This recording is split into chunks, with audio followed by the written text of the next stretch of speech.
பேட்டரியோட அதிகபட்ச சீலிங் என்னமோ அதை சி ரேட்டிங் பார்த்து முடிவு பண்ணிக்கணும். இன்வெர்ட்டரோட சீலிங் என்னமோ அதோட கெப்பாசிட்டியை பார்த்து முடிவு பண்ணிக்கலாம். இந்த மாதிரி 5 கிலோவாட்டு ஹைப்ரிட் இன்வெர்ட்டர் நீங்கள் போடும்போது 5000 வாட்ஸ் போட முடிகிற இடத்துல 10,000 வாட்ஸ் பேனல் கூட நீங்கள் போடலாம். ஏன்னா பேட்டரிக்குன்னு தனியாக 50% ஆப்ஷன் இருக்கும். இப்போ 5 கிலோவாட் இன்வெர்ட்டர் போட்டிருக்கிறீங்க. நம்ம வீட்டுக்கு பில்லு ஒரு 5 கிலோவாட் வந்துக்கிட்டு இருக்கு. பேக்கப்புக்கு தனியாக எனக்கு ஒரு 5 பேட்டரி வேணும் சார், நான் ஃபுல்லாக யூஸ் பண்ணணும் ஆஃப் கிரிடாக அப்படின்னா அதுக்கு ஒரு 5 கிலோவாட் நீங்கள் பேனல் போடுற அளவுக்கு ஒரு சில இன்வெர்ட்டர்களில் கெப்பாசிட்டி இருக்குது. நார்மலாகவே ஒரு 20லேருந்து 30% நீங்கள் ஓவர்லோட் பண்ணிக்கலாம். அதை அடிஷ்னல் பேட்டரி நம்ம ஸ்டோர் பண்ணி நமக்கு மின்தடை ஏற்படக்கூடிய நேரங்களில் நீங்கள் எல்லாவற்றையும் பயன்படுத்தலாம். அந்த கெப்பாசிட்டியை மேக்ஸிமம் வச்சுக்கோங்க. அதுக்கு தகுந்த மாதிரி நீங்கள் பயன்படுத்தும் போது சர்வசாதாரணமாக பயன்படுத்தலாம். இங்கே இந்த வீட்டுக்கு கணக்கு எடுக்கும்போது முதல்ல நாங்கள் போய் உங்களுடைய இபி நம்பரை வச்சு பவர் ஆடிட் பார்க்குறோம். மேக்ஸிமம் டிமாண்ட் எவ்வளோ இருக்குது அப்படின்னு பார்க்குறோம்.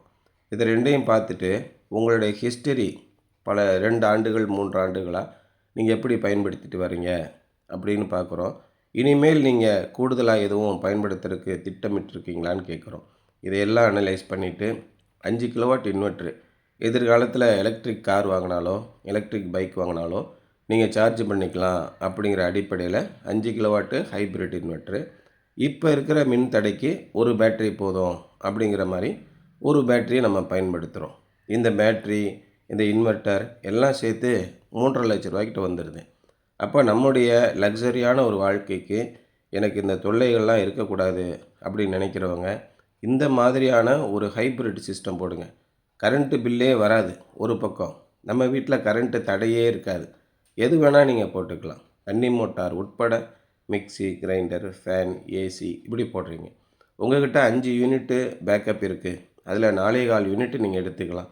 அதுக்கு தகுந்த மாதிரி நீங்கள் உங்களுடைய மின் சாதனங்களை பயன்படுத்துங்க. நிச்சயமாக சக்ஸஸ்ஃபுல்லாக இருக்கும். கூடுதலாக மின் சாதனங்கள் பயன்படுத்த திட்டமிடுறீங்க அப்படின்னா பின்னொரு தேதியில் கூடுதலாக பேட்டரியை நீங்கள் ஆட் பண்ணிக்கலாம். இந்த 5 கிலோவாட் இன்வெர்ட்டரில் அதிகபட்சமாக 7லேருந்து 8 பேட்டரி வரைக்கும் கூட நீங்கள் ஆட் பண்ணிக்கலாம். ஒரு பேட்டரிக்கு 5 யூனிட் வச்சுட்டா கூட 8 பேட்டரி சேர்க்குற இடத்துல 40 யூனிட் நீங்கள் ஸ்டோர் பண்ணலாம். 3 கிலோவாட் பேனல்லேருந்து உங்களுக்கு வரக்கூடிய மின்சாரம் 15 யூனிட்டு. அப்போது நீங்கள் ஒரு 8 கிலோவாட் பேனல் சேர்க்குறீங்கன்னா 40 யூனிட்டு உங்களால் ஸ்டோர் பண்ண முடியும். 40 யூனிட் உங்களால் உற்பத்தி பண்ண முடியும். அதனால் பகல் நேர பயன்பாட்டுக்கு தேவையான மின்சாரத்தை விட்டுட்டு கூடுதலாக நமக்கு சேமிக்க வேண்டியதை நீங்கள் இதில் சேமிச்சுக்கலாம்.